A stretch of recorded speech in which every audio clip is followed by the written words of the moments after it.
Georgia on the logo, celebrating back-to-back Nats. Perfection wears red and black tonight, 15-0. Georgia 4 yards from an SEC championship. First down, ETN in the I formation. They hand it to him. Touchdown! Georgia SEC champions!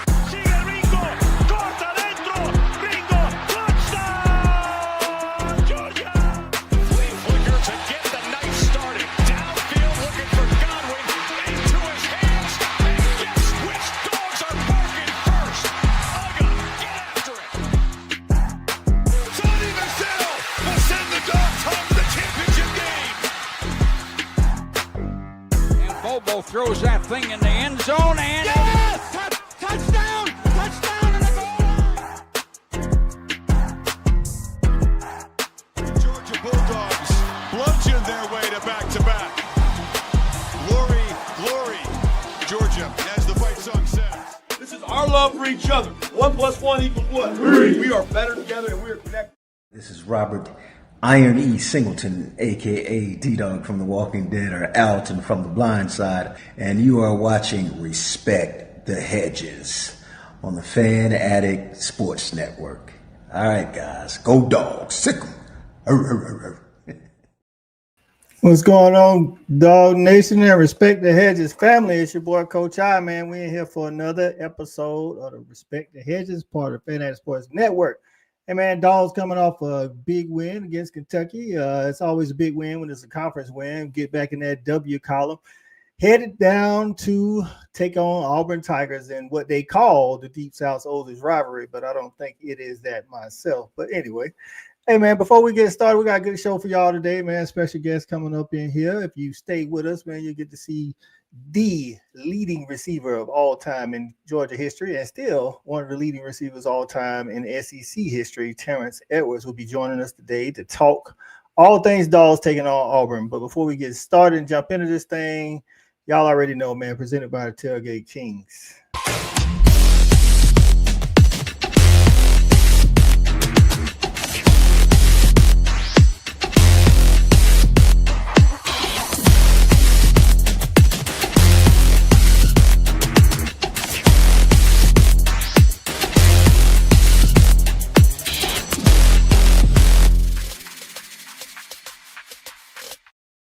That's right, man. TailgateKingsATL.com, TailgateKingsATL.com. Y'all make sure y'all go check it out for all your tailgating and corporate events needs. So without further ado, man, we're going to bring the panel on. Once we bring the panel on, find out how they doing, then we're going to find out where Hina was hiding during homecoming weekend for the Kentucky game.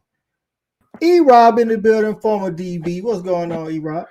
Coach, what's happening? We got my little brother on, TE, man. That's always a great time when he joins the show. Hey, man, look, so I'm always happy after we win, but it's kind of strange because after we lost the game to Alabama, I went and watched the tape and I felt better about it. Mm-hmm. We won this game. I went back and watched the tape and I don't know how, you know what I'm saying? I don't really just feel good. So let's talk about it. We got some things we need to iron out. Let's talk about it. Big facts, man. Big facts. Bring it out, guy. Shawty Parker, aka Thad Parker. What's going on, Thad? Former wide receiver at UGA. What's up, gentlemen? What's happening? Hey, you feeling like E-Rob? You don't know what to think from the Dogs. It was counting W's and L's over here. yeah, that's all, man. But it's just a very perplexing feeling. Like I just don't really know how to feel. And like as we said, we're gonna talk about it as we get into the show. But like you say, Coach, at the end of the day, you count the W's and L's, but shit, I like to feel good too. I'm with you on that one, man. Let's bring in the coolest fan in the land, aka the football genius. What's going on, Cal? What it do, Coach? What it do, fellas? Salute the Dog Nation. I'm with the guys, man. Just everything we said, man. Glad to get a victory. I feel a little differently. I think we played a little more solidly than I think it may have felt like personally, but we definitely got some things to show up, man. So glad we got a great guest in here tonight. Talk about it. Really interested to see what his thoughts is on the Dogs this year. Big facts, man. Big facts. Bringing in our guy, Corey Allen, CA, former wide receiver. What's going on, CA? Not much, man. I think we just all are accustomed to what championship football looks like, and we know that as a team, we're not there yet. So a lot of questions, a lot of things still in doubt, but at the same time, can't be mad with victory. So we're gonna take it how it comes and try to be better from it. That's right, man. And as I told y'all, we got a special guest today. It is Terrence Edwards, all-time leading receiver at UGA and in the SEC as well, tops in that category. What's going on, TE? I'm doing. What's going on, fellas? I'm doing well. Just got home from my own practice, so it's always a pleasure when y'all ask me to come on the show because all these are my brothers. That's right, man. You training up some more wide receivers for us, right? Always. I'm always doing that. Need that now. That is my calling. That's my passion. Big facts, man. Big facts. They got some Dawgs already in the building. Before we get to them, man, we didn't get to have Hina on last week, but we got to always find out where Hina was hiding. She got a good little tidbit for us. So sit back, relax, have a drink, and enjoy where Hina's hiding. Man, let's see this.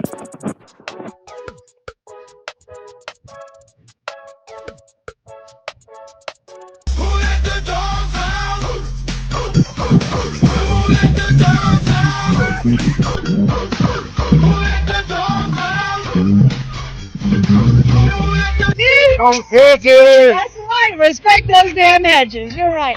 JD, how's the setup been? Setup was easy peasy this morning. Listen, man, TGK, man, we got this thing planned out like a fine-tuned song. You know what I mean? Okay, I'm talking to the mic. Yeah. I am excited about this game, man. I think we're going to go out here and handle this business on Kentucky. Shout out to all my brothers, man. RTH family. My girl, Hina. Shout out to Kaylin. Shout out to Shelby, First Lady. You know what I'm saying? I can't wait for her petty comments. Oh, man, you know what's going down. Hey, get petty with Shelby. You know what it is. I know. But Dawgs on top.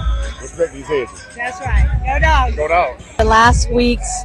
We're gonna start there. We're gonna start there. Okay, we are. The wound is still open. The wound is still open, but we're closing that wound this week. Yes, we are. And what are you expecting to see as far as change is concerned from our team and from the coaching staff for this game and the rest of the season? To be more aggressive, to attack the ball, to catch every ball, and take advantage of the moment because now we can't lose. So in order to get to that big game, we got to win out. So just to be more aggressive and just be us. Like be Georgia football. Hit, run, catch, have fun.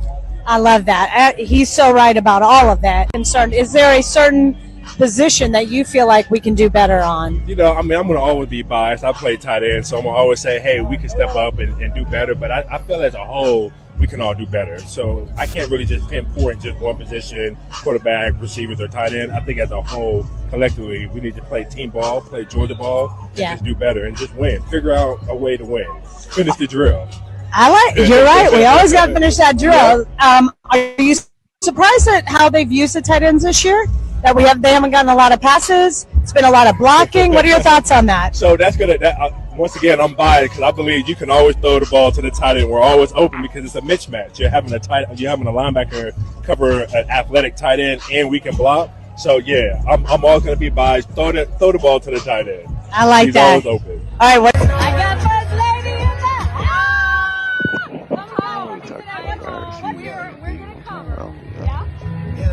Y'all, when coming back for homecoming is something special. It hasn't been in half. I know. Look at this crowd. This is crazy. You're ready for your petty comments. I'm ready. Oh yeah, I'll be there.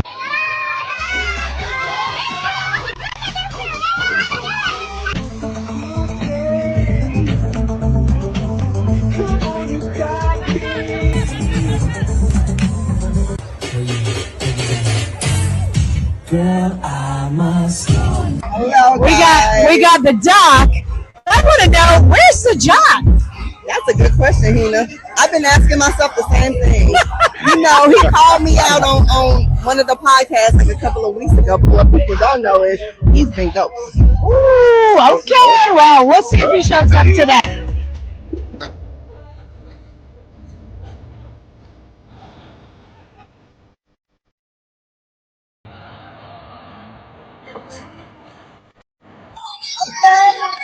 What do you think of the Dogs' performance today? We like it all necessary. We opened the can with whoop ass. We expected it. Okay. Started slow, but hey, I like the way it ended. Yes, sir. Okay, and then what are you expecting to see for the rest of the season? I expect to see Bama in the SEC championship in Atlanta. We're gonna come see y'all again. We want Bama. We want Bama. You want Bama? I'm talking like I'm playing. We want Bama. Boys, back me up. Boys, back me up. Got you. We got you. It sounds like we're taking Bama on at the SEC Championship. Yes, sir. You know we got to have the ladies on. Respect the Hedges. We got Monica Cavler, a superstar track lady.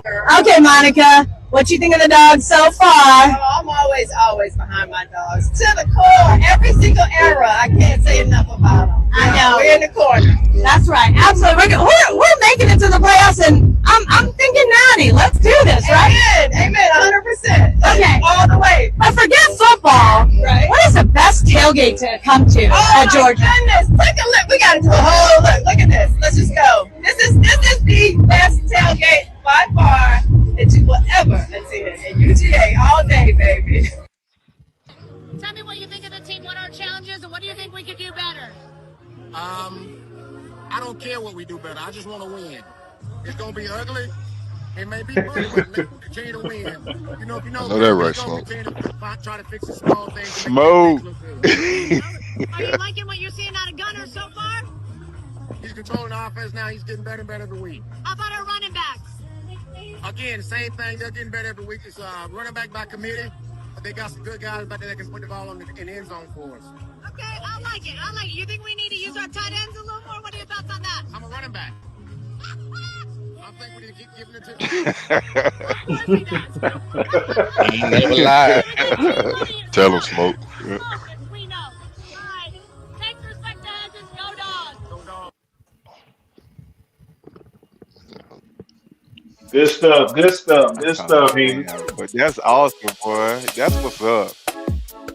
Hina killing the game. Facts. Good Hina, stuff. shout out to Hina, our own campus Working on some correspondent. editing, though. You know what I'm saying? Hey, listen, we let Hina have free range at the editing on this one, so I think she did pretty good. You know. Good job. Yes. Hey, tight ends thought it want was to all right. throw it to the tight ends, running backs want to run the ball, and wide receivers want passes as well. So, hey, man, one thing is the Dogs got a lot of weapons out there.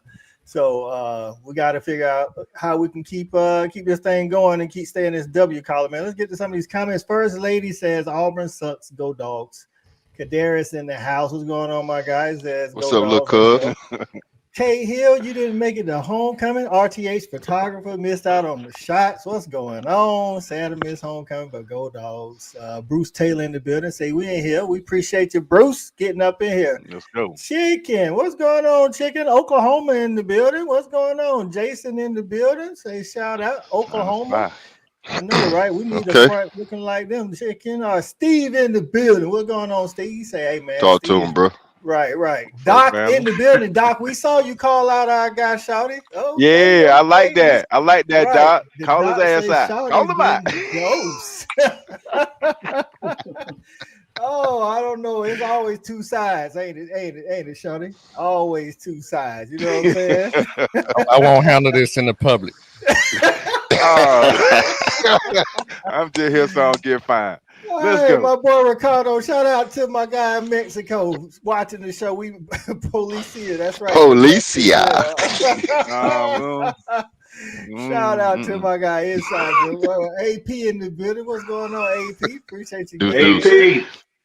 Oh man, who? Okay, man. It's time to talk. So we hold up. We do got one more. It's time to get petty with Shelby. Always, never too late to be petty with Shelby.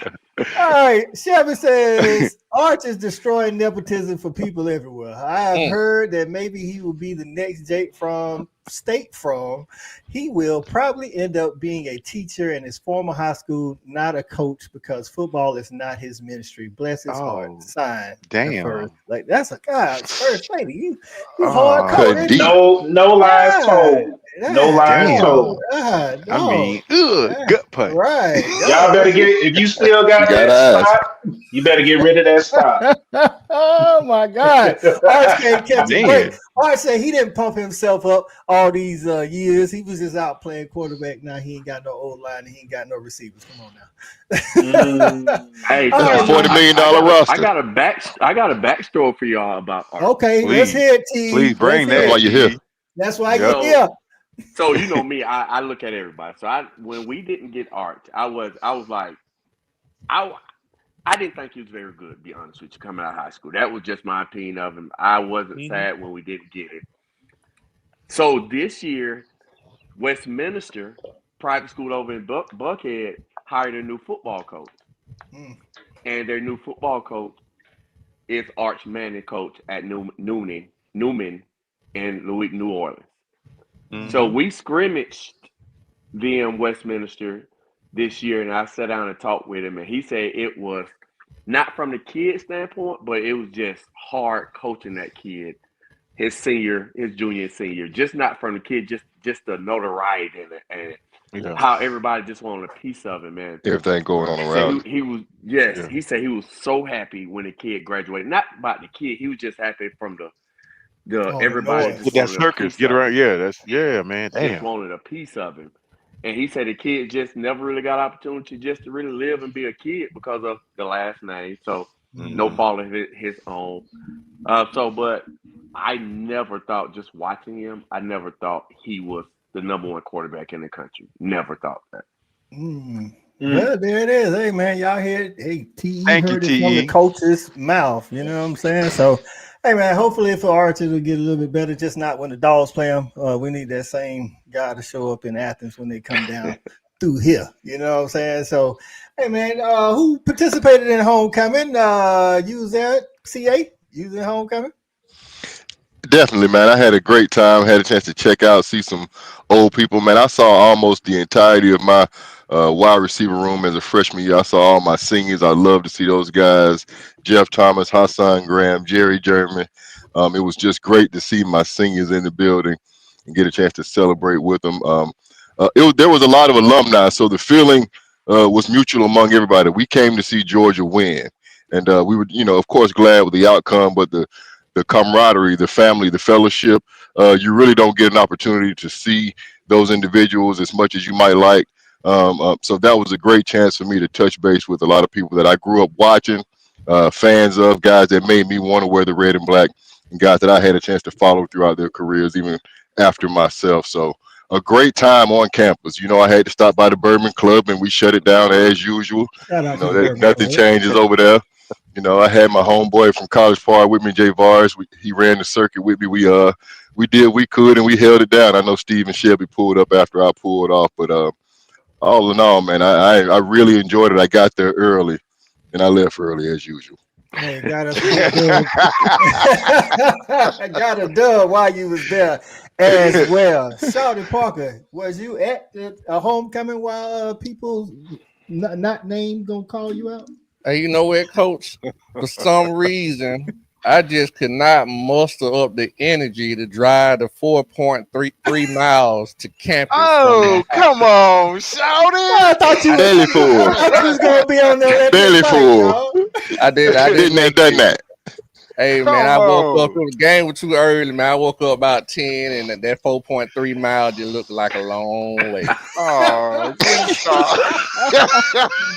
hey, give me your overall thoughts on the Dogs win. I know you still watch the game, though. Again, man, we ain't gonna be mad at no no W's. I think CA said it earlier, so we can't be mad at the L. But coming from that standard that we have set over the previous 5-6 years, it's just some things you can definitely nitpick about.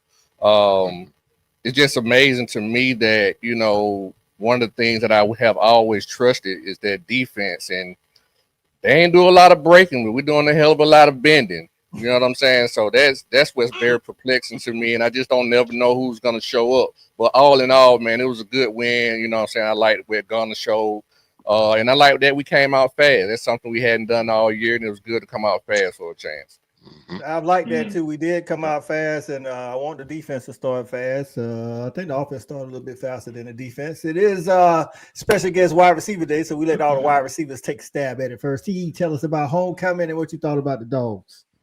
Yes, I was there at homecoming as well, and exactly what CA just said. When you're able to see all the players that you played with, that you watched growing up, and then some of the younger players that's underneath you that still know who you are as a former player, it's just great to see all those guys and all the memories that all of us shared on that campus. Was just great. I got opportunity to go to the game and watch it live. And like these guys know, it's so hard to win in the SEC, and we're not gonna poo-poo a W.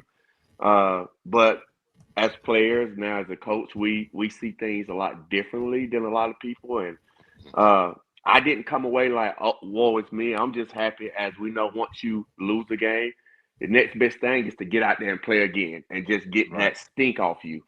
So I'm just happy that we won the game, and as a coach now, I'm just happy that I don't think we had any major injuries going into this game. So I look at it from that standpoint.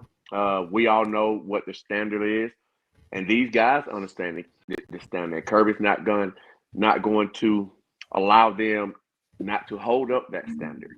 And we're going to talk about it in a little while. But going into this game, we all know what this game represents. I heard you earlier say it's not a rivalry because we won some. It's still a rivalry because you don't want to be that team to lose to them. So it's still a rivalry. But overall, I was thinking, I want to throw this at y'all. I was thinking about it. We have so much trouble winning in Lexington, but we just blow them out when they come to Athens. I don't understand that. Like last year, we struggled and almost lost.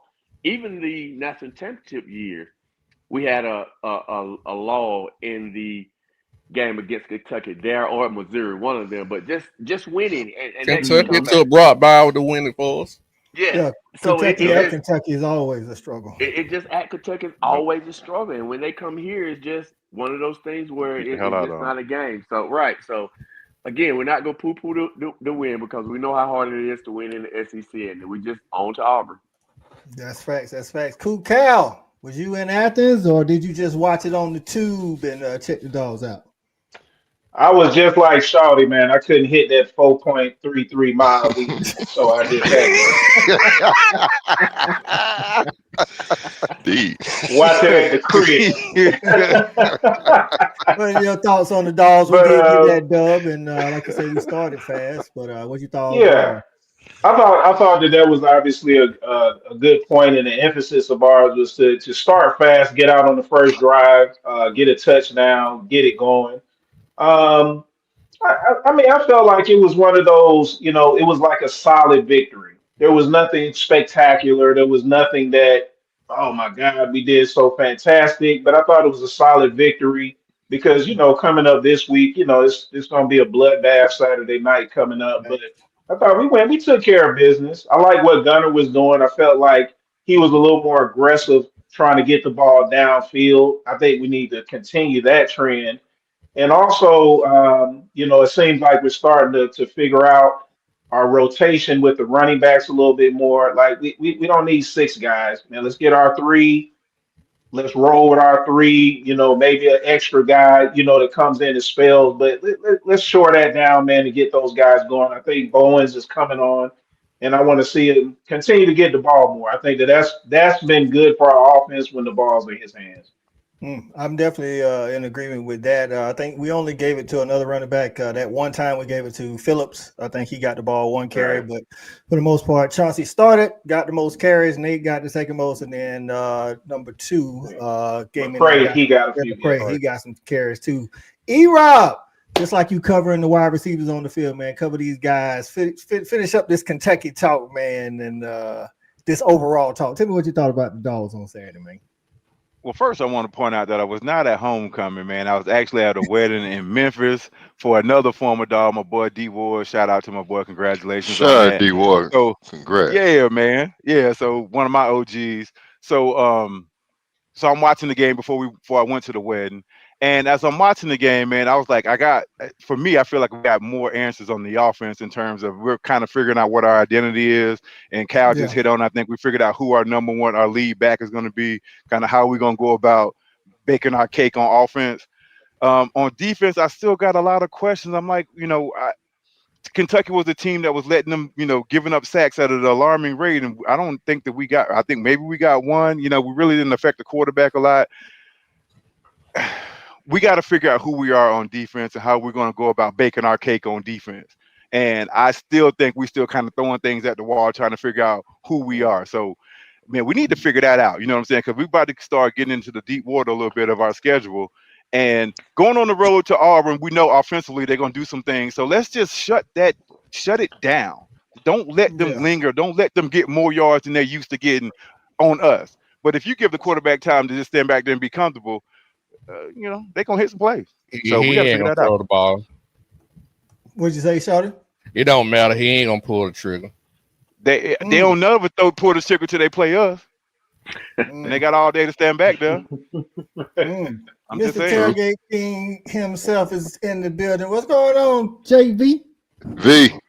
Man, listen, man. Hey, I'm sorry, fellas. I mean, listen, I'm sorry for being late because you know it's slobbering weekend. Don't nothing give me more pleasure than to be able to pop up on the scene and talk about these slaw dogs like I always do. But, hey, listen, man. There we go. I know y'all been holding it down. Jump in. That's right, man. That's right. Absolutely. So I got a What's up, question T? for you. T, is going to be based off of what we've seen so far and what we want to see going forward about Noah Thomas. So I was big on Noah Thomas. I think a lot of people, I ain't going to say everybody, I speak for everybody, but when he came in, he gets on the field most of the time blocking. Sometimes when we call a shot, they call a shot, and then Gunner threw it to Kobe. I feel like anytime he's in the game with Kobe, because Gunner has that relationship with Kobe, he's probably more than likely gonna subconsciously look over to his side instead when Noah could be beating his guy as well. Or maybe he doesn't know all the plays. I don't know. I'm just wondering, how can we utilize this guy a little bit better, and why haven't we done so yet?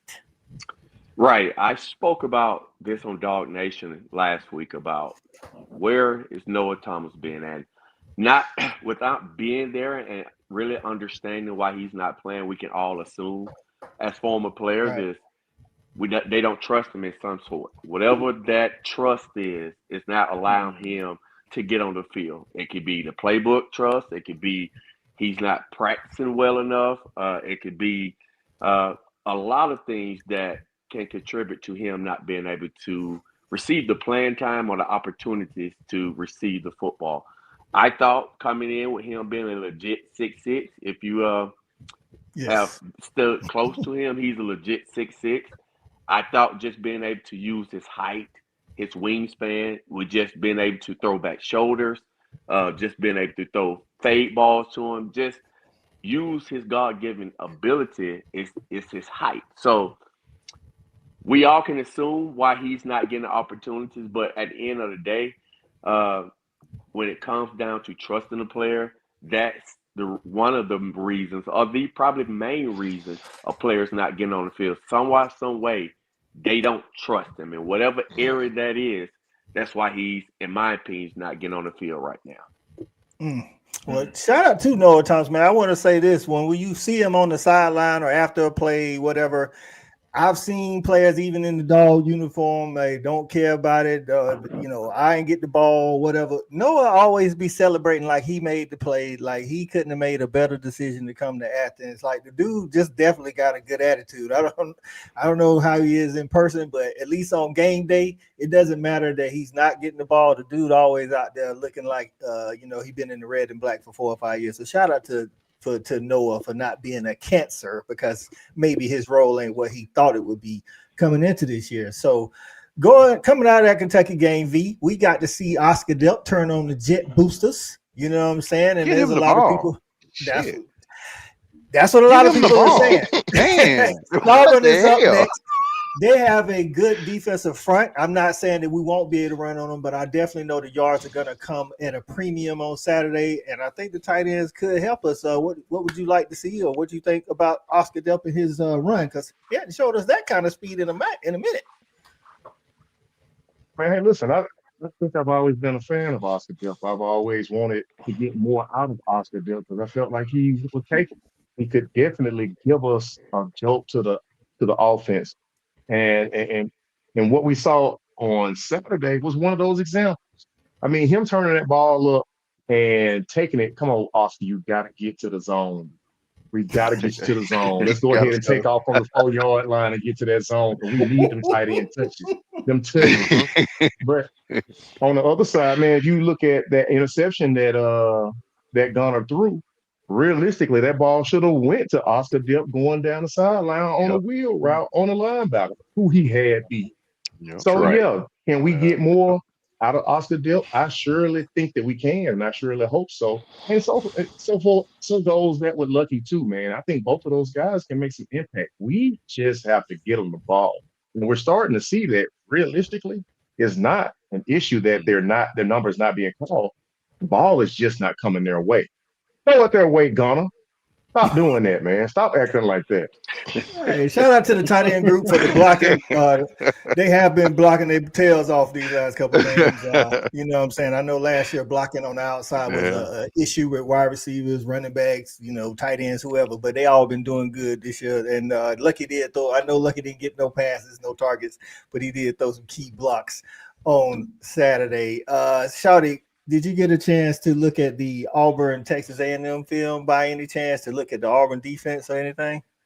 I did not look at that particular game, no.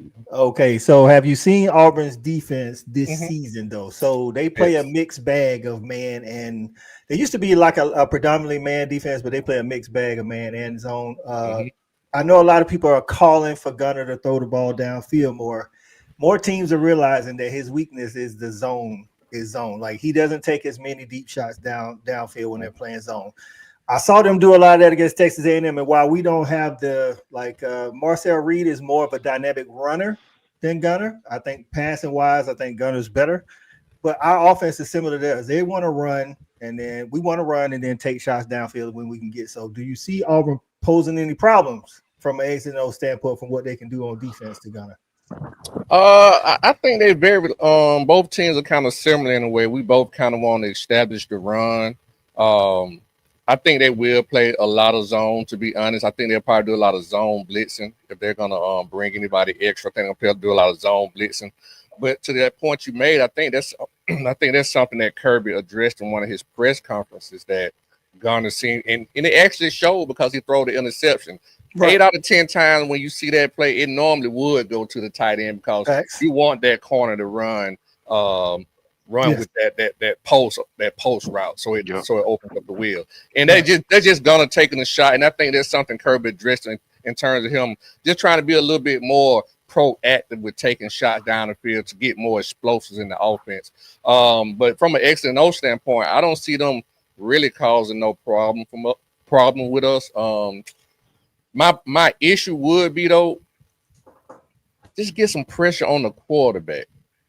Please get some pressure on this kid because they gave up 9 sacks to Auburn, gave up I think 7 to somebody else. This kid, if you can get his clock sped up, it's been proven that he won't throw the ball, he'll hold the ball, and he'll let you sack him. He is gun shy. He would not take the shots downfield. So let's get some pressure on him. Right. TE, you being an offensive guy, but watching our defense this year, how would you think we need? I know Kirby likes to call a lot of him and Schumann like to call a lot of base stuff, get pressure with your front 4, sometimes 5, but we don't call a whole bunch of exotic stuff. How you think we can affect the quarterback better? Because Jackson Arnold has shown that he'll hold that thing and let you sack him if you just get back there. You're right. And I want to go back to something Shawty just said in JV. That was a take 2 by Landon Humphreys, and I don't understand why Gunner threw that. That's a take 2 route. You took the corner and ran him exactly to the safety, right? And the tight end Oscar was wide, like he should have threw to Oscar. Yep. That man, and everybody got to understand, and the receivers know. There's a lot of times where we are dummies. We got to go in and just be a good teammate. And he took 2, and he should have threw it to Oscar. Like that was an easy read. So I don't know why Gunner would try to fit that ball into that spot when Landon Humphreys did exactly what he should have done. He took 2, left the tight end. So I'm with you, JV. Get the tight ends the ball. So my bad. What was the question? You're good. No, it's just about how the defensive don't end, feed into that mess, TE. From the defensive standpoint, how can we generate more pressure? Because again, we don't call a whole bunch of exotic blitzes and things of that nature, and obviously our guys aren't winning enough one-on-ones up there in the front. So there's what do we do? There's one added if we come +1. Now we leave our secondary vulnerable, or we sit back and play coverage. Most coverage now, everybody's sitting back playing a 2-high shell. So some guys now up front, we just don't have that guy that you can just beat one-on-one pass rush. And I don't understand why we don't have that guy. I don't understand with That's the all the question. Yes. draft picks that we've sent to the NFL right now, why don't we have that one guy that can say, go get the quarterback without sending a +1 or just sending 5-man pressure? So that's been an issue for me, and E-Rob can attest to this. The best secondary is the pass rush. So when you have a pass rush that can get to the quarterback, now your secondary can sit on routes longer. They don't have to rely on covering for 4 or 5 seconds. And Champ is the GOAT, and Dion is the GOAT. I don't think those guys can cover for 5 seconds. So if we got some natural pass rush without manufacturing pass rush, that's bringing more pressure or +1 than they could block, now leaving our young secondary vulnerable, I mean, then we can sit back and play more zone and just watch, get all 11 eyes on the quarterback, because Jackson Arnold can run the football. Like, he's not a statue back there in the pocket, so he can move with his legs. So now we have to play man. Now there's no eyes on him, and he will kill you with his legs. So I'm just looking for guys up front who can win, and you don't have to get sacks. And there's this thing called just pass rush win rate. If we just can get pressure on him and move him off his spot and make him throw inaccurate passes or make him, like, those are the things I'm looking for. And I was listening to somebody say sacks is overrated. I don't think they're overrated, but I also think pass rush win rate is just as important as sacks as well. So I'm just looking for those guys up front to just do their job. As I always say, you do your job and let everybody else do theirs.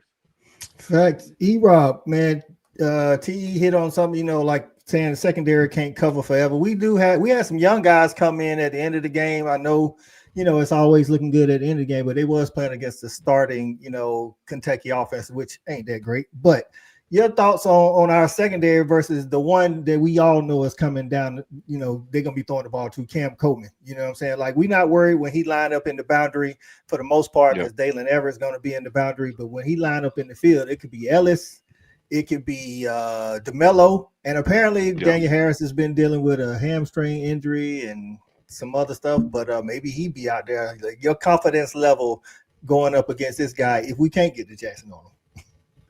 Well, and see, that's my thing. It's all gonna start up front. I mean, if he has all day to run around, and I mean, it just makes it all virtually impossible to cover for that long. I mean, so I look at it, and then T brought up a very good point. Like, when I watch us, we don't have to get the sack, but it's like, dude, we're not even getting close to the quarterback. They have time to just sit there and pat and pat and pat and pat and pat. Like, that's ridiculous. And we're just staying on blocks. Like, and I don't really understand what the hell is going on there. Once we realize it's a pass, get off the damn block. We don't disengage there, well like, at all. titty fighting. Yeah, we just, man, get off leave him and go get the man with the ball. And I don't really understand what, I'm not understanding what's going on with that. I've been talking about this defense for a while, and I've listened to everybody talk, and it kind of brings me back to my point. We don't have an identity on defense. We don't know who we are on defense. We just, just throwing shit at the wall, trying to figure out, will this work? Will this work? And while that's going on, people running scripts, going up and down the field. So hopefully we can figure that out. And your question, let me get back to answer your question. I think we have the bodies to do what we need to do in the back end. We just got to get some. It's more about the front end. We have to. Where's the chaos? There has to be some chaos being created up front, and people being moved around, and bodies and asses being thrown around. And I'm not really seeing that. So we got to get that fixed, and then the back end will take care of itself, in my opinion. I agree with you. Definitely got to get that front. And I know we talk about the defensive line a lot, but CA, it seems like this year, and it's just my opinion, that our linebackers, we don't have the do everything linebacker like a Jalen Walker or like even like Nakobe Dean, Quay Walker. We got guys that can stop the run, and we got some that can more athletic in space, but not a linebacker that has both. What's been your take on these linebackers this year? Because coming into the year, I think we all thought that's like the best part of the defense, right? I definitely did. I definitely felt like that linebacker room coming into the year would be a unit that would shine. I'm extremely disappointed, just being 100% honest with you, because there's been a lack of production, a lack of impact plays. The leadership has been lackluster. It's lacking in every way for me because I had very high expectation, and I know the talent is in the room. That's the thing that really allows me to be this disappointed, because I do feel like these guys can make the plays, but I want to see my guys play downhill, and I'm not getting that. At this point, we're talking about how are we going to have, or how are we going to apply pressure to the quarterback. Ordinarily that should come from that front seven without any help, but I'm thinking we got to be more creative, and I think we might have to start, sending the star again. I think we might need to continue to challenge those cornerbacks because they're good enough. We're not out of position. It's just making a play on the ball. I think it might be time to, turn them loose. It's time to grow up, because at this point, when I look at the season, I don't think no one's going to come out unscathed. It might cost us a game at some point during this year to get these guys up to speed, but we got to quit babysitting these guys that came in with these high rankings. And I don't think holding back is helping us. Right now, this defense, again, doesn't have any identity, no pressure coming from the front. It's not magic. Ain't nobody up front whooping nobody. That's just the bottom line. You're not going to turn into this guy next week. So clearly, we got to do something different in the play calling, Schumann. We got to be creative in how we apply pressure. We got to maybe try to hide coverages, but it all is going to boil down to, can these cornerbacks hold up under pressure? Because, we're going to get challenged on the deep ball when we expose the guys like that. But I need you to make a play. And if you ain't going to make a play, I'm going to get you out the game. It's just going to be a consistent rotation. I'm not saying be stupid and lose the game, coach. But because my linebackers ain't making plays, I got to do so much more on defense. And I'm really anxious to see are my safeties up to the task, because I hadn't seen it yet. Yes, all good points. And like you say, because at some point we got to see if these guys can really cover, one-on-one. And again, we don't want them covering for 5 or 6 seconds, but true. We got to figure out some way to get pressure on the quarterback. We can't keep beating our head against the wall and not doing something extra to get pressure on the quarterback, because again, the schedule don't get no easier. We know that. So nope. Cool, Cal, talking about these guys, and like CA said, the talent in the room. There's talent in the D-line room. AP say we got to go out and recruit some man-child for the D-line. We're not a championship defense. That's true. You're a recruiting guy. You keep up with it. The talent's there. I think the talent's there. Listen, man, everything everybody said is spot on, is accurate. We don't have guys up front that are whipping guys. To E-Rob's point, we talk about the pass rush and stuff. I don't see any moves. Like when the guys get stuck, where's swim moves? Or where's, where I don't see anything. So what are the guys being coached on is my question. That's the guy that I'm looking at more. I'm looking at Schumann. You know what I'm saying? Another thing I was disappointed with right before the half against Kentucky, they went down the whole damn field. They should have scored a touchdown, had a couple plays at the end in the red zone, and we stopped them from scoring. But again, I just feel like this year, I don't know if it's the play calling. I don't know what it is, but we can't get off the damn field. Teams continuously go down, have 10-play, 12-play drives, third down conversions over and over. Kentucky's quarterback coming into the game, he was a freshman. He was one of the worst quarterbacks in the country this year. He threw for 225 yards. They averaged 150 a game. You know what I'm saying? So I don't know if it's the play calling that's not putting our guys in the right position. That's one thing I'm seeing. I'm not seeing any moves with the defensive linemen. Like I said, the linebackers have been disappointed. I just don't see where the defense is going to get better. And the only way I can see the defense get better is I think we're going to have to scheme some things and make better play calls so we can get off the damn field. Definitely got to get off the field, and I think what helps is we don't win on first down a lot. Like when I say win on first down, we're giving up at least 4 yards or more on first down. I would say 80% of the time. If I had to if you're just watching the game on first down, that's what it feels like. It feels like 80% of the time we're giving up 4 yards or more. And I know as a defensive coach, you would want to if you win first down, you have a better chance at creating third and long. Second, Coach, that's why E-Rob say everybody just run their script, because we don't knock you off your script. I mean, if you get 4 yards on first down, you still on schedule. You stay on if you script, never get right, off schedule, exactly. yeah, you practiced this all week at this tempo in this order. If we don't knock you off schedule, we're gonna continue to play on our heels. And yeah, everybody's having success on first down. That's been clear. And then in our championship years that we dominated first down, you was always 2nd and 12, 2nd and 13. Exactly. You know what I'm saying? You was always fighting Bringing in uphill. 3 receivers. You was always uphill. And now you looking at 2nd and 3, second. You know what I'm saying? It's like we got to cut that shit out. And I don't know. We got to figure that out. So I don't want to hear about Bobo. I want to hear about how we're going to fix this defense and get back to championship defense. That's what's going to win. Now, we all want to win. If you want to win, it's going to be the defense. It ain't going to be about the offense. I'm telling you right now. Right. And to that, we've talked about on the show, TE, about how our coaching staff probably is the best at adjusting, after second half. But as a coach, speaking from a coach, like, why is it always like, even especially the defense? It's like we just go vanilla and we let them do what they're gonna do the first 2 to 3 drives, and it's rare. I mean, Saturday was a rare occasion where Gunner gets to play from the front. It's always playing from behind because we're giving up points early. Like at some point, how can we start not waiting a whole half to adjust? Again, when we make the adjustments, pretty much shut the team down. You know what I'm saying? But that don't come to a halftime all the time. And like it seems like other teams are stopping us on our first couple of drives outside of. No, they are doing it. Right. Or stop outside of Kentucky. So and real quick, I just want to say this real quick, Coach. I got to get out of here a little early tonight, fellas. But when I go back to the third down, man, we're 84th in the country. Think about that. 84th in the country getting off the field on third down. We can't win championships that way. So I'm looking at the coach Schumann, get us off the downfield, and I'm out. All right, Cal. All right, Cal. We appreciate you. Drop the mic. Right. Listen, man. Hey, I know a lot of people on social media, and me and T, we follow each other. He see it on Twitter for sure. The Dog Nation be trying to call out Bobo all the time. Listen. The energy don't need to be on the offense.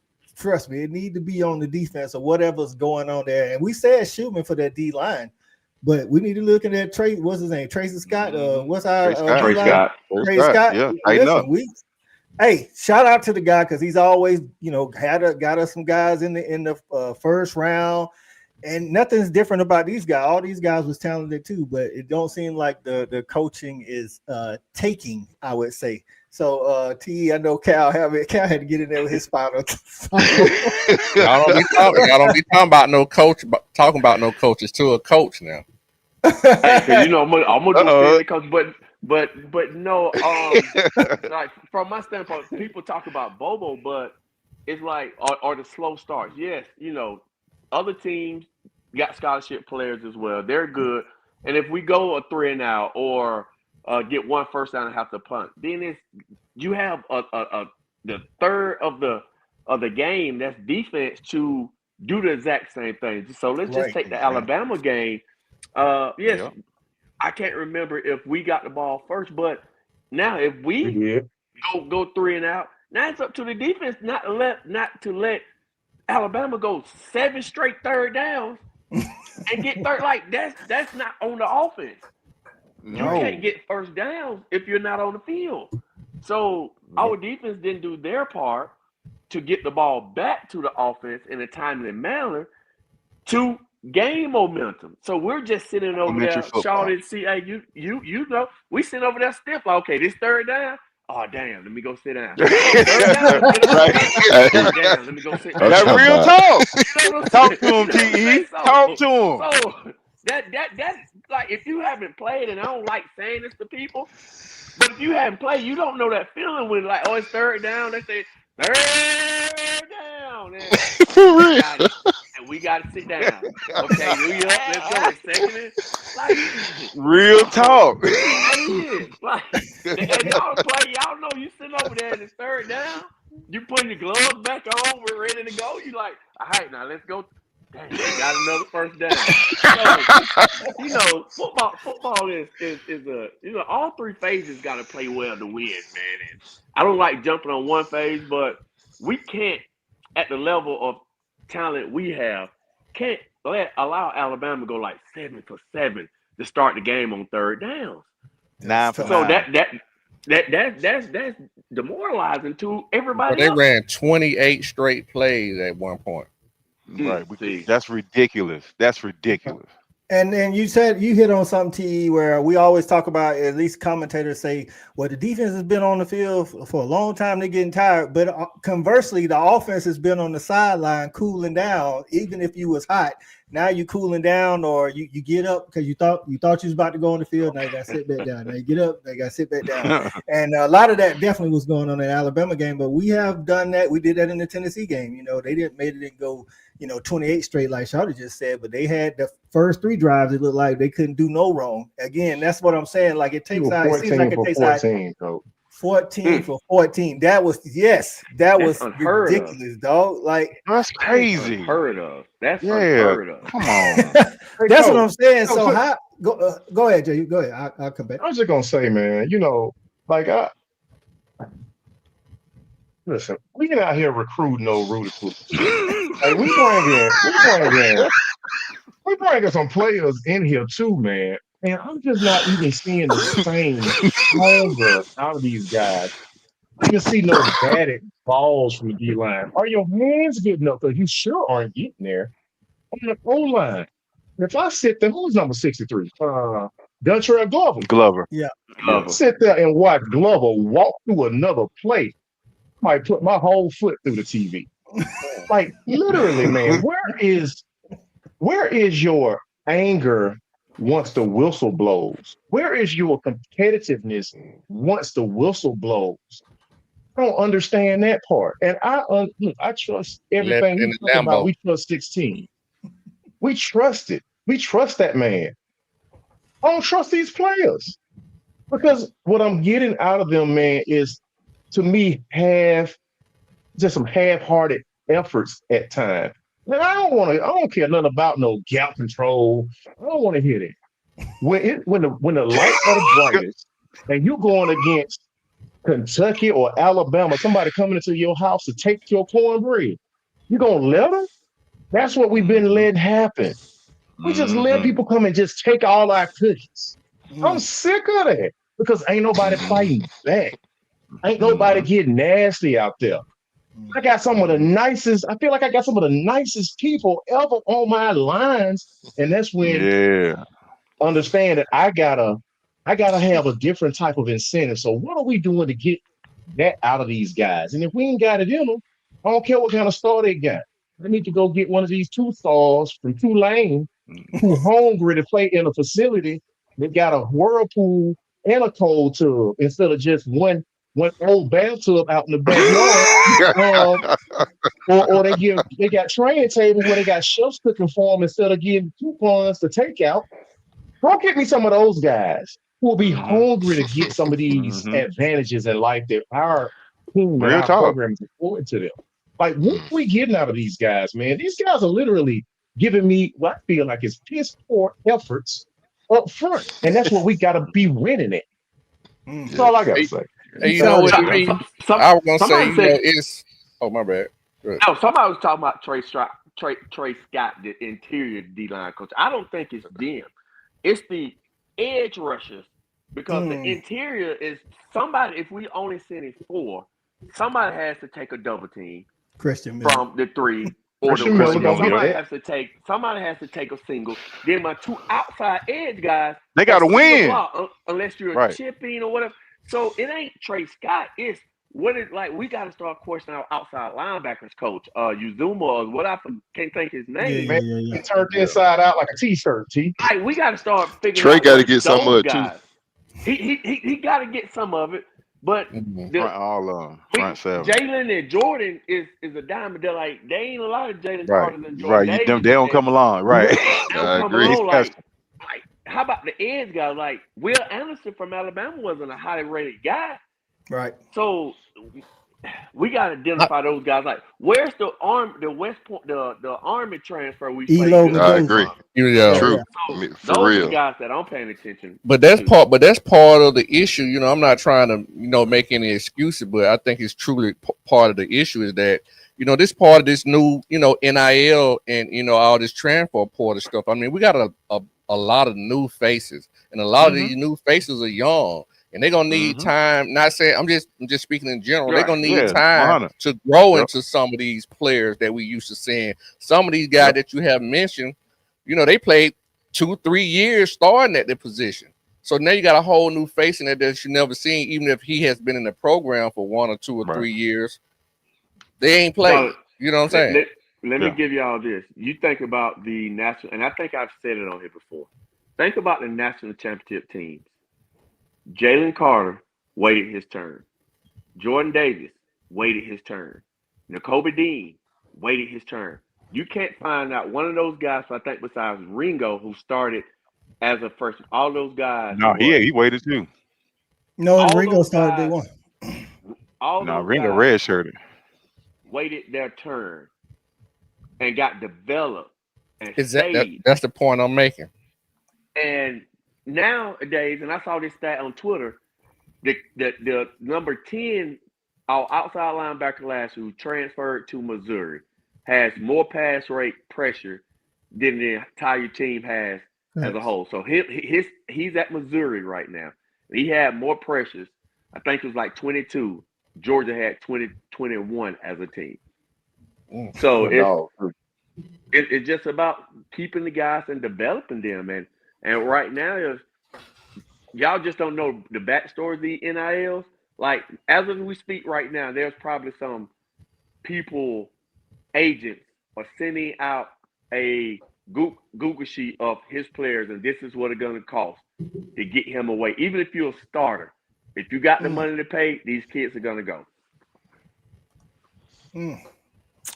So I was going to ask you about JV's comment about how we get these guys to play with more fire, passion, and energy, which is what Kirby was talking about all offseason. I think some of the guys, or a lot of the guys, are, but like what JV was saying, in the trenches, which we know is the most important. We got to figure out how can we tune these guys up, get them jump started or something. It kind of goes to kind of what we're talking about indirectly, and it's about building that culture.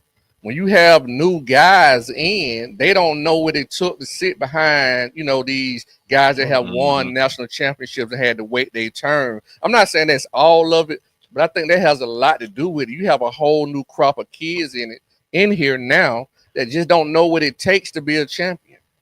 Now and I think that's part of, the challenges that the coaching staff is truly having. That's just like last year, we thought that was one of Kirby's best coaching jobs, although it may have not been the most successful winning job, but it was one of the best coaching jobs. And I think we're seeing that even more now. This year, he got to do a hell of a lot more coaching because you got new faces. They just need time and development, and we seeing it in live time.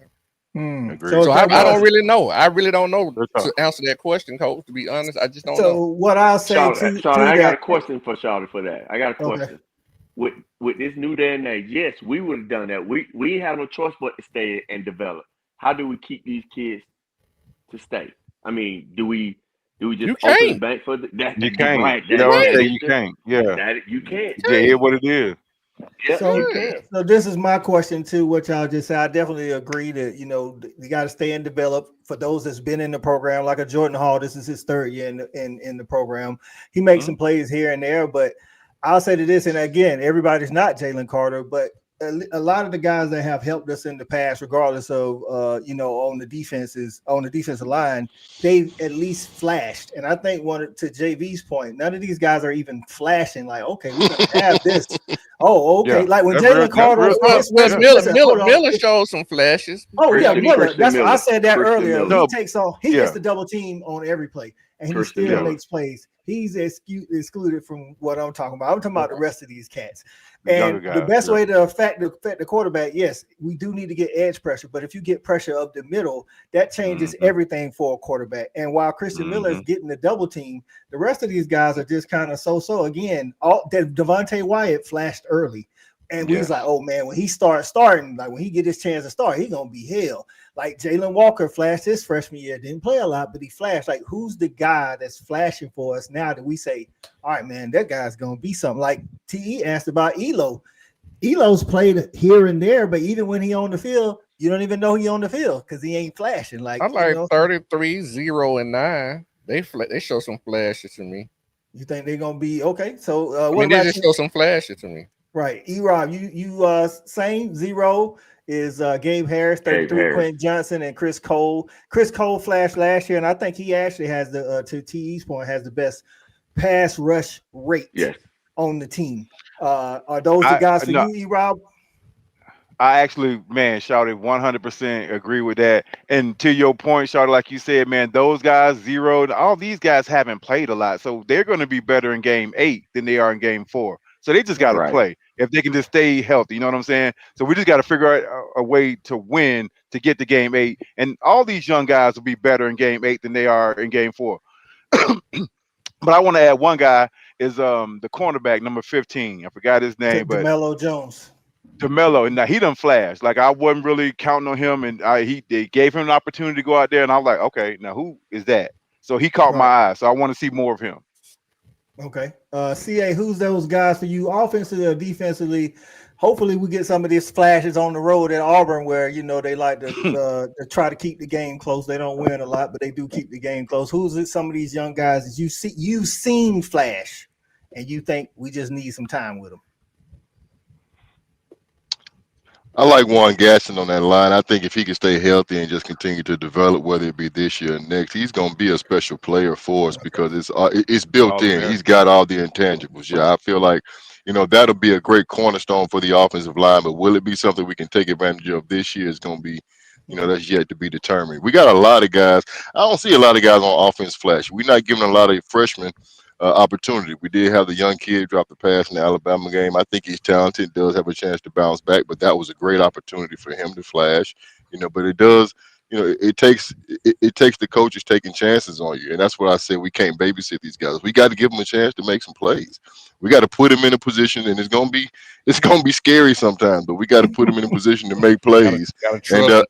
But we got the cream will rise to the top, and because we got guys that aren't afraid to step into that limelight and make plays, we got to give them a chance to throw it up. We always talk about what's Noah Thomas gonna do. He don't know the playbook. Man, sometimes you just got a gamer, and I need on third down in the red zone to toss it up to him once or twice so I can see. Let's see what it looked like, because things change on Saturday night when the lights on. Everybody can't do that, and he's done it. So I think it's just time for us to continue. Like I said, we got to take the training wheels off. We have to take chances. It's gonna cost us a game, but it might be a 3-loss national champion this year. I promise you. There it is. TE. What about you, man? A young guy. You're around a lot of these guys, whether coaching against them, coaching them in high school, or training them. Who's somebody offensively, defensively you think has flashed? Maybe the Dog Nation ain't paying attention to. I'm gonna give a name, man. I'm gonna go with the running back, Chauncey Bowens. I think he has been the best running back, and I love Nate Frazier, but Nate got to hold on to the ball. Like you can't continue to fumble. When you do, your carry's going to decrease, and somebody else get an opportunity. And he's ranked once. He has definitely got the opportunity. He showed us that he run with power, he run with balance, he got vision, and he can catch the ball out the backfield. And if you've been close to that, man, he's 225 pounds. So he's a big kid. He's a big kid. So he has flashed for me. And DeMello Jones is another one that I've watched because he's from Swainsboro, Georgia. So he had an opportunity to. Robert actually coached against him, man. I tell you, man. Oh, for real? Robert had nightmares coaching against that. Yeah, Swainsboro. They had him at quarterback, running back. I mean, just one of those small town kids that play every position, and he's tough. Like, I know all y'all city slickers up here. All y'all city slickers up here with E-Rob. Here we go. Hey, no, come on now. Kids in Atlanta, and no, me and JB about the same. But he's one of those just country boys with one stoplight from Swainsboro, Georgia. That's just tough. And I personally would like to see him play some star because he's physical at the point of attack. Got good size. He can cover. Okay. And he cover well. Yeah. He can hold up. Yeah, he can cover. Yep. He can cover. So I think I love Joel, and I think Joel because he was the number one safety coming out, being able to play the safety position. So I just like those two. DeMelo has done a great job, redshirt freshman. But Chauncey Bowens has been the one that really has shocked me with his play this season. I'm in agreement, and the panel know, I've been a Chauncey proponent, since in the spring. JV, your son, said, I see Alan say he told you about DeMelo. Who's that? Who else is that for you, these young kids? That somebody that has actually shown some life out there that you looking forward to seeing in the future once he get more snaps. A tight end. I know it's gonna be a damn tight, y'all deep ass tight end. Number 10. Ellis Williams. Yeah. Number 10, yo. Hey, what are you trying to talk to you, JB? JB, before you go, we want to talk about tight end. I give you a special one. JB. I coached him and trained him. Ethan Barbour is gonna be special. Oh, yeah. I'm telling you that now. I done already. He came in with a check and laid my flowers at the feet of Ethan Barbour before the season even started. That kid is special. So I hate he got hurt, but I think he's gonna be the next break. Yes. I'm not gonna call out Mr. Ellis because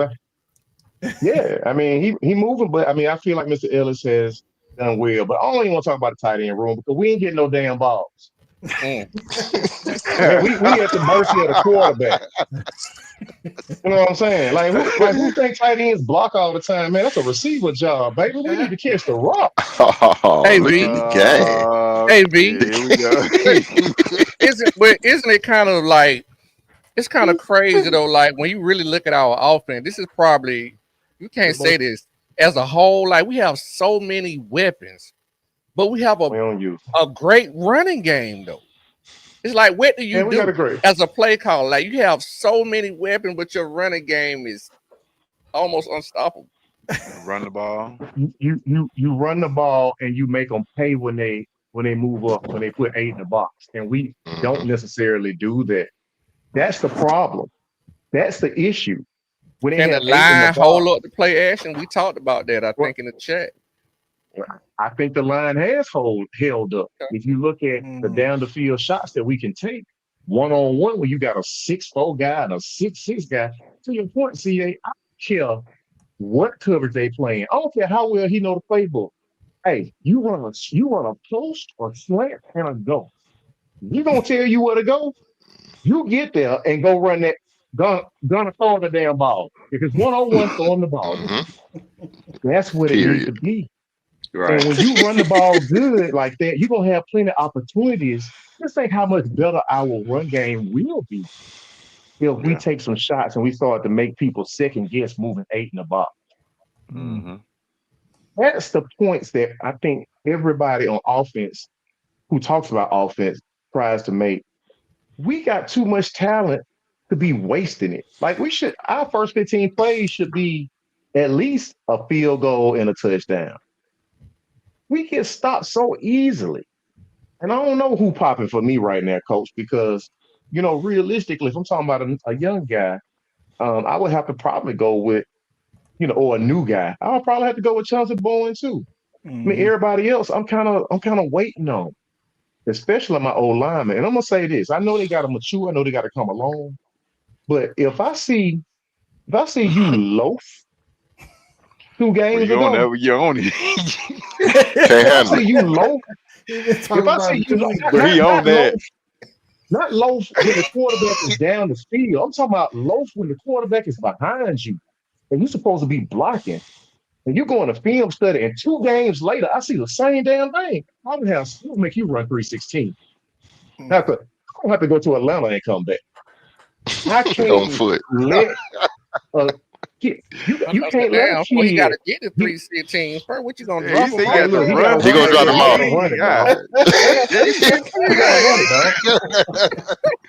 Well, you cold. I'm saying though.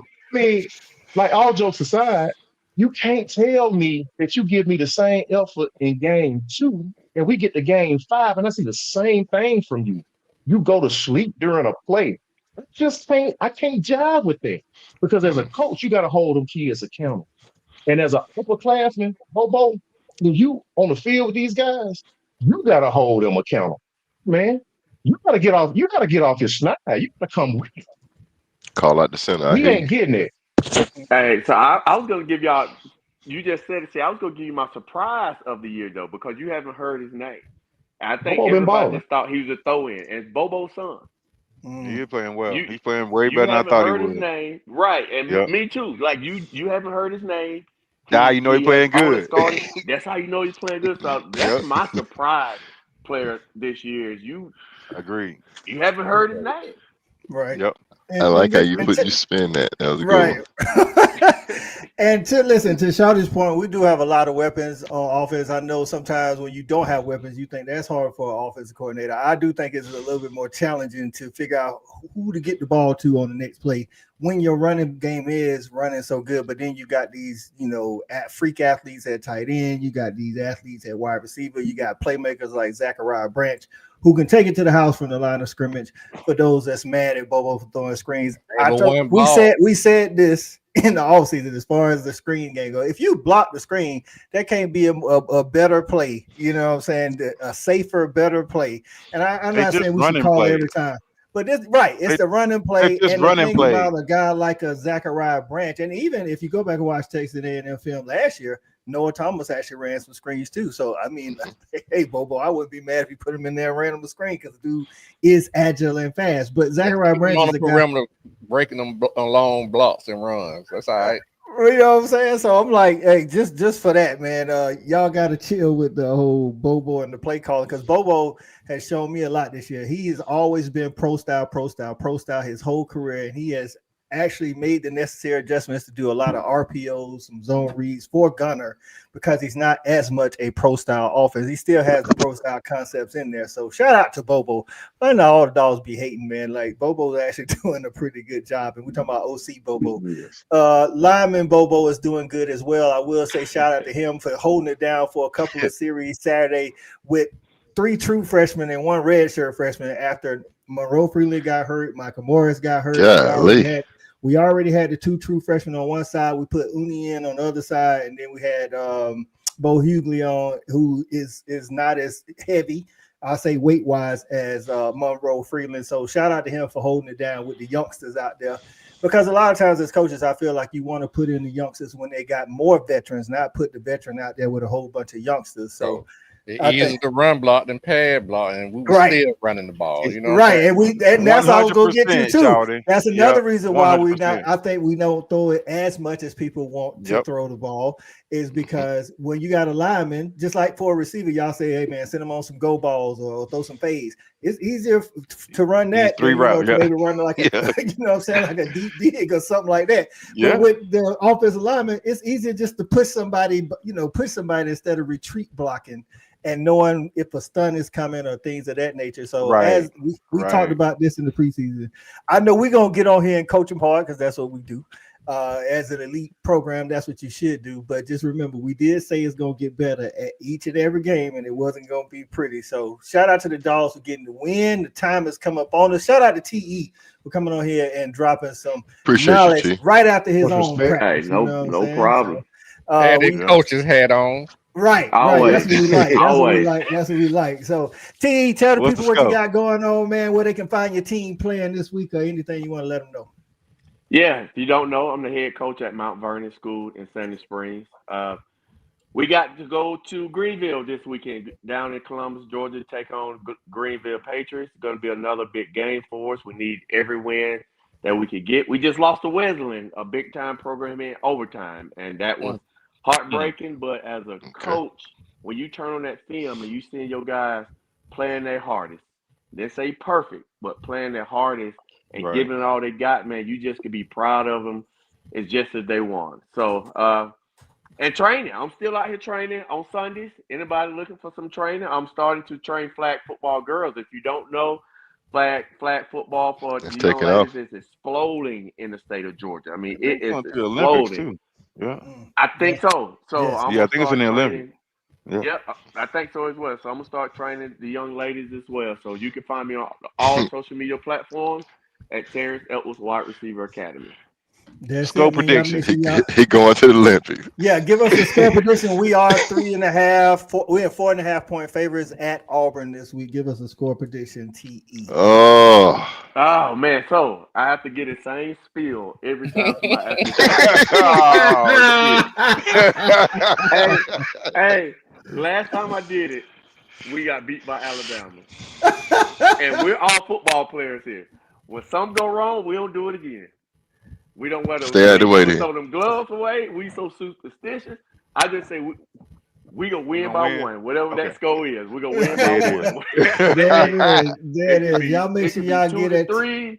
It doesn't matter. We just gonna come out. I think this would be our because I mess with Takeo all the time. This might be our 13th, 14th straight victory over Auburn. They haven't beaten us since. They Jared beat us Stidham, last. Jared Stidham 2009? beat us. Doing hell. Jared Stidham beat us in Yes. 2017 in the And then regular we season. 17. And then we beat them Yep. in the SEC championship SEC, game. We yep. haven't lost. We haven't Right. lost against them since then. Y'all make sure y'all check out TE, man, on all the social media platforms. TE Wide Receiver Academy, Little and bro. check out. He's the head coach. Y'all make sure y'all support him when he's doing this thing in high school. Just so everybody does know, before we go around giving our other score predictions from the guys, this rivalry, they have beat us 3 times in the last 20 times, and they beat us with Jared Stidham in 2017, Nick Marshall in 2014, and Cam Newton in 2010, and that is it. So again, we got that spread going 4.5 on the road. JB, give me what you got. I don't give Slauber no respect. I mean, I think they are I think they are walking, and I think that I really want Hugh Freeze to stay. Hugh Freeze, please stay. Please stay there so we can continue to beat y'all for another 22 years out of 25. So I think we're gonna beat them 33-17. Just because we're gonna give up some cheap touchdowns to their anemic offense. There it is. And tell them what you got going on before you gotta get out of here, JB. Hey, listen, man.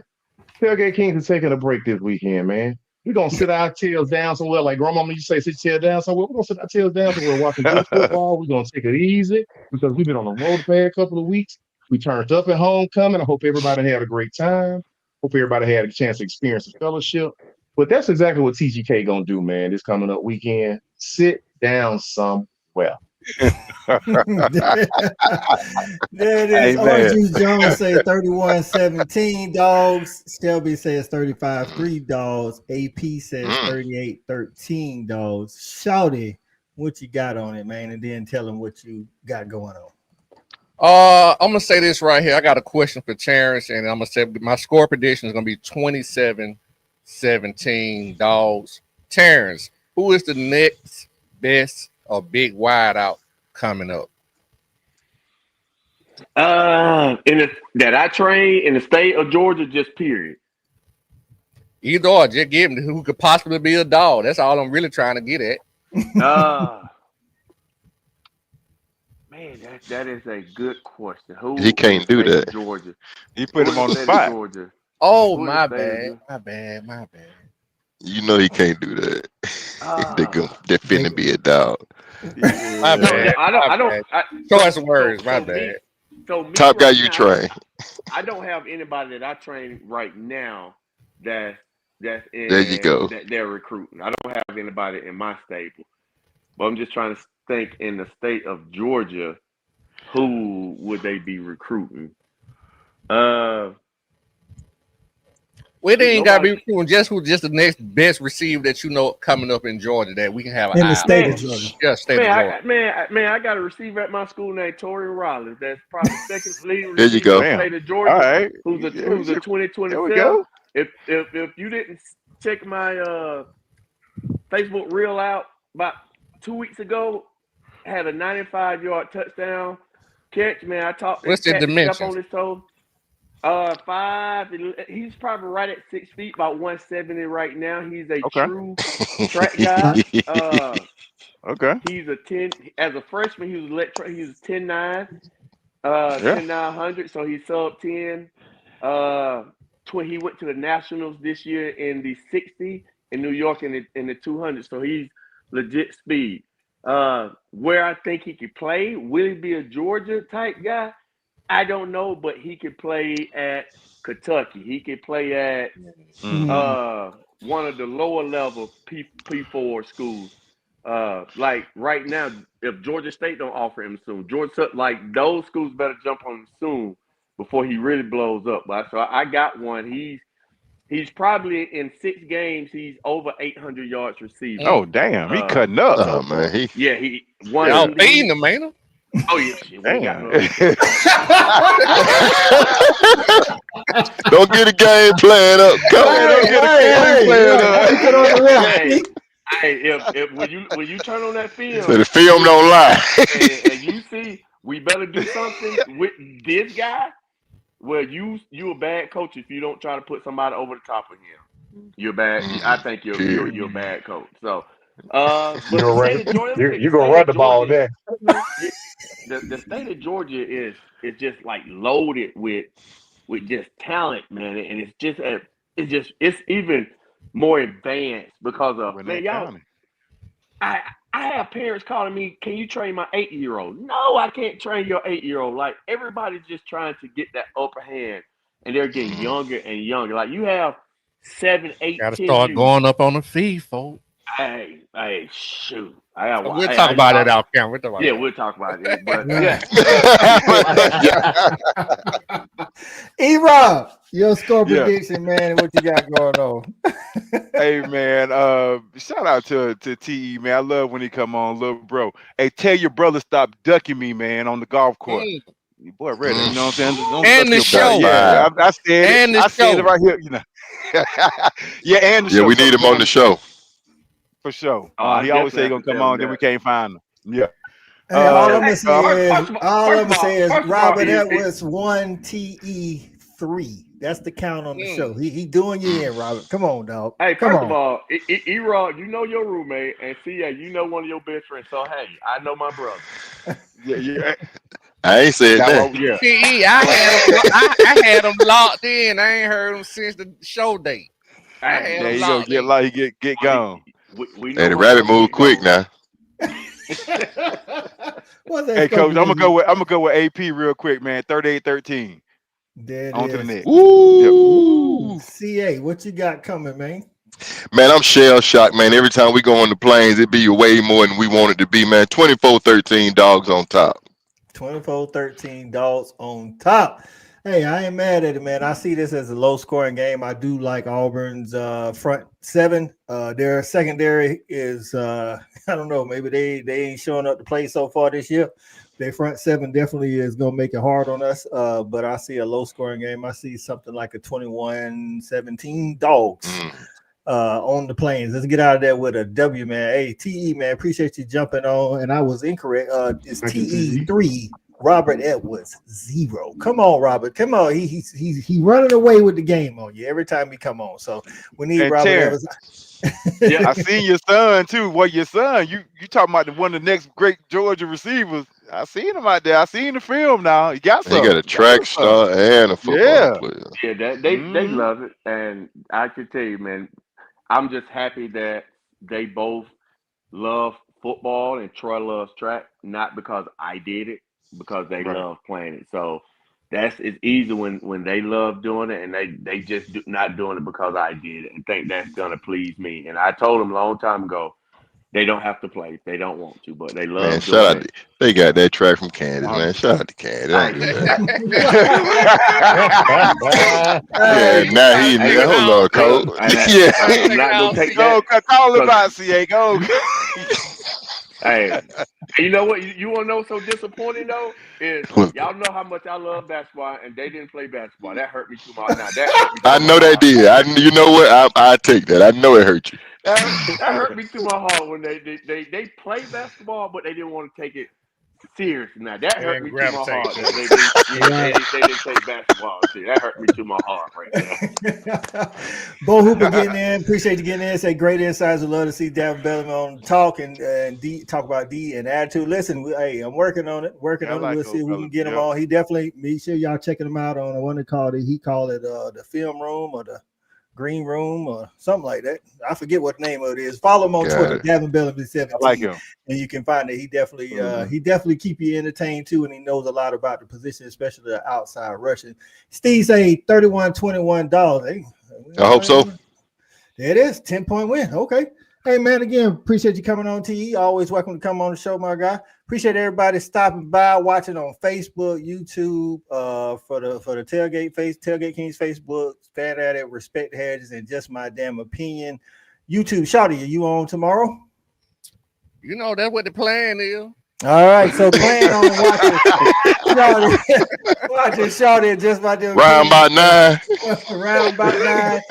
And watch his college football. Stop watching whether you buying, selling, or holding on some stock. I got some stock I'm selling. I got some stock I need to offload real quick. Hey, Coach. That Penn State stock low. I think that's the wrong 8 you got up there too. I'm looking at it. I think that's the wrong 8. You got right there. Talk to him, T. Listen, what's crazy is my other co-host say, "Hey man, you know Terrence gonna say something when he come on the show." He had to. So I'm gonna tell you why AJ won out, because everybody on this wall, SEC greats from the state of South Carolina. South Carolina, yeah. So okay. Okay, I see what you did. I see what he did there. Yeah, that was a great cleanup. He ain't told us that. He took that shit down. All of them from the state of South Carolina. That's why. Listen, man, the wall ain't but so big. I can't put all y'all on that, dog. I don't want to hear the problem downstairs. I don't want to hear all that. Hang on. All that. Oh man, so hey man, we appreciate everybody getting in. The show was live again, man. Y'all know we got to go on the road to Slaughter, to the Plains, and take out Auburn, man, for another dub on our way to getting back to Atlanta, man, so we can take on whoever shows up there to play us. You know what I'm saying? So shout out to the Dogs. Shout out to Dog Nation. Respect the Hedges family. Always remember to respect these hedges. And as always, go Dogs. Go Dogs. Go Dogs.